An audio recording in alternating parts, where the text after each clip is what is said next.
Hey everyone, welcome to Restaurant Tech Trends, where we explore restaurant technology trends with some of the industry's biggest movers and shakers in a rapid-fire short interview format. Today's podcast is produced by Incept AI. Incept AI takes restaurant orders over the phone and in noisy drive-thrus with friendliness and precision. Learn more at incept.ai. Now, on to the show. Today, I'm joined by the one and only Niko Papademetriou, co-founder and SVP of Sales and Business Development at Qube, the enterprise platform behind fast, consistent ordering across kiosk, counter, and drive-thru.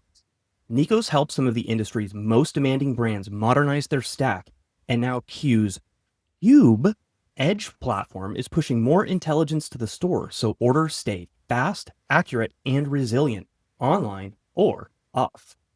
Today, we're going to dig into Qube, and restaurant playbooks that actually scale. Niko, welcome to the show.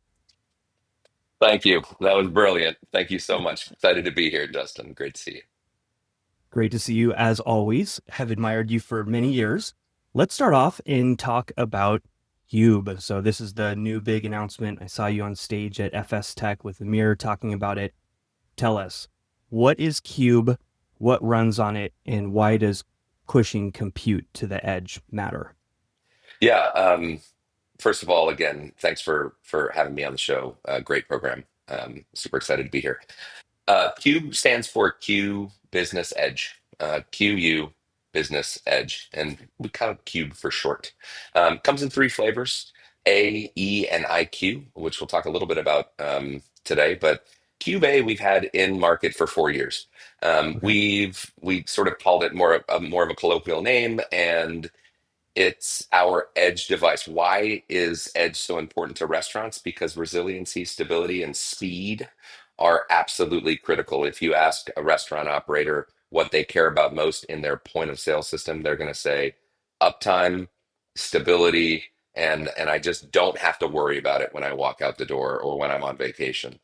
And cloud is a brilliant thing. The world is built on cloud these days, of course, but there are some really unique challenges to restaurant operations and to bandwidth and latency and packet loss and things like that, where your on-premises systems are maybe perhaps a little bit too tied to the cloud.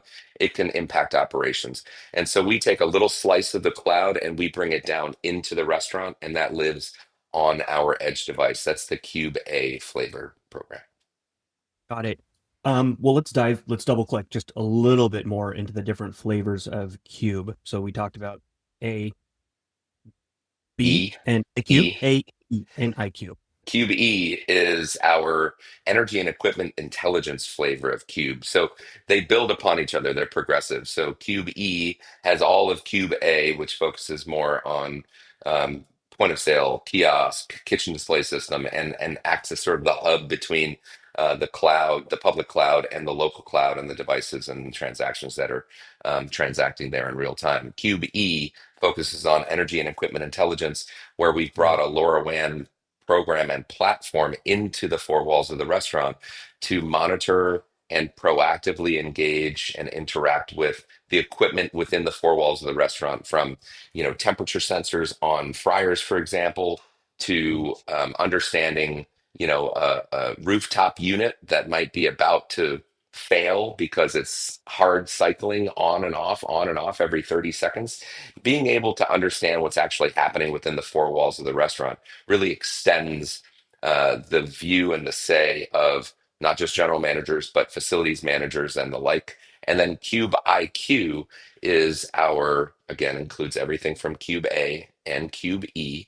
And Qube IQ brings AI into the four walls of the restaurant on our Edge platform as well, helping with things like AI enabled upsell and cross sell, looking at ways and patterns that we're able to unearth what's happening with a customer, perhaps, and more efficiency from a kitchen and production optimization perspective, as well as who knows, what the future holds.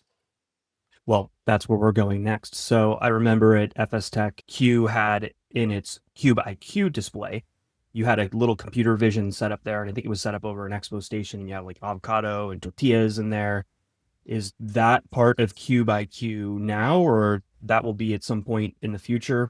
How big is vision playing into this? We are excited about vision in general. We brought that to market to show what the art of the possible. It is not a product that we are productizing and selling today to our customers. It does work, and it really brings to fruition what you can do when you have a platform. So that demo that we were doing in real time with customers, prospects, and the market coming into our booth, that was happening in real time. That was happening completely offline. All right. That we trained an LLM living on that edge device, living on our Qube IQ platform, and you could put different objects underneath just a $30 webcam, like a tortilla, like you said, like a bowl, like avocados, etc. And it's not just that it could identify what those were with 96 to 99% confidence levels, but it could also open a check, add the item to the check, add upsells and modifiers to the check, all being recognized through the camera. And of course, the LLM living on our edge device and close the check. So you can imagine a world whereby you have a more holistic approach to check building, creation, building, and closure across that ecosystem, all because of what we've brought down into the four walls of the restaurant. I think it's super cool. And there's also no doubt that AI in general is going to move increasingly to the edge in restaurants over the years. We're obviously in the voice space. I'm curious to see how quickly all of that can filter down. I personally think we're still a few years off from everything moving into the four walls, but I do think it's moving in that direction. So you guys are definitely ahead of the curve there. Couldn't Well, agree more for what it's worth. You're not going to bring the massive super complex LLMs down into the four walls of the restaurant today, but there are already ways we think that we're seeing, that we're hearing and seeing, of being able to sort of bifurcate some of those trips and do some stuff locally and do the sort of the bigger, heavier stuff in the cloud in that larger, broader LLM and be able to sort of bring those cohorts together and be more efficient in that regard. But I completely agree that we're years away. I don't know if it's 3 or 10. I'm not the person to make that judgment. Where you can do a lot more, or maybe even all of it, in the four walls of the restaurant. yeah, for sure. Well, let's take a step back from Qube and just talk about Q in general. Q started out sort of in the POS space. You've evolved beyond POS, but this is a hyper competitive, crowded market. I'm curious to hear from you. Why are operators hiring Q, and what are the outcomes that they're typically looking for when they engage you guys? Sure. Yeah. It is crowded. I'd say it's much less crowded where we play. Where we sit there, kind of five or six, depending on where you draw the line, that work in the, 50, 500, 5,000 unit chain club. I think, Justin, but for anybody listening in who isn't aware, we focus exclusively on fast casual and quick service chains, generally in that 50 to multi-thousand unit neighborhood, whether corporate owned or franchised or, anything in between. Um, I think that brands come to us when they don't think that the current plan, this sort of status quo, is servicing them well. Now, Hmm. that doesn't mean that we're any better or worse than anybody else. It really doesn't. We have to be really well aligned with a brand and the vision of that brand and how it should operate today and how it intends on operating in the future and working with its partners in the future in order to have a great relationship. Q is not the right solution for everyone, and not every restaurant chain that falls within 50 to, multi-thousand unit is a perfect, customer or partner of Q's. They're coming to us when they see challenges in getting all of their disparate data sources into a more singular format that they can action off of more holistically and predictably and regularly. And we bring a different perspective to what that can look and feel like as a platform. It doesn't mean that they have to work with Q for everything from, everything tip of sword and customer facing all the way through everything back office. In fact, we don't really play on those two ends of that spectrum. We really focus on the commerce journey right in the middle. Got it. Well, I know this next question is going to be almost impossible to answer because every brand is unique, but let's just pretend there's a world where you've got a 2000 unit brand and they're running a legacy stack. Give us like the high level overview of what the staged path looks like to implement Q and Qube without ripping everything all out at once. Sure. Look, a lot of that from a time perspective, to your point, you could do 2,000 units in 15 months. You could do it in 3 years. I think you'd be incurring a lot of risk going on either end of that past either end of that spectrum. Teams do work better when they have, a consistent project that they can really more single thread and focus on. So we try to stray from like multi-year through 2.5, 3, 4+ year rollouts.